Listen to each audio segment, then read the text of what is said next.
নন্দিত কথা সাহিত্যিক হুমায়ুন আহমেদের গল্প কিছুক্ষণ অবলম্বনে নির্মিত হচ্ছে নতুন সিনেমা বনলতা এক্সপ্রেস।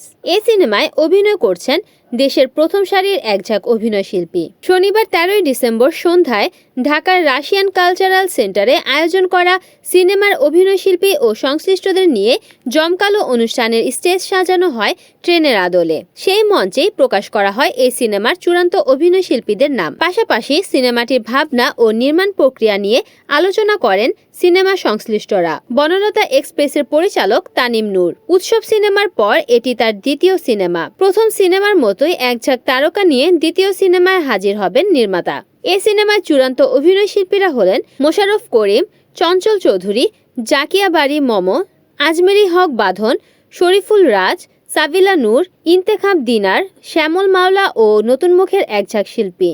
সিনেমা প্রসঙ্গে নির্মাতা তানিম নূর বলেন, এটি কেবল একটি সিনেমা নয়, বরং গল্পের ভেতর দিয়ে মানুষের অনুভূতি, নীরব যন্ত্রণা ও মানবিক সম্পর্কের এক দীর্ঘ ভ্রমণ। তিনি আরও বলেন, সিনেমাটি দর্শককে শুধু গল্প শোনাবে না, গল্পের ভিতর দিয়ে হাঁটবে। আবেগ ও গভীর মানবিকতাই এই সিনেমার মূল শক্তি। 3টি প্রযোজনা প্রতিষ্ঠানের ব্যানারে নির্মিত হবে বনলতা এক্সপ্রেস। আগামী ঈদ উল ফিতরে সিনেমাটি মুক্তি পাবে। Desk news, NN TV.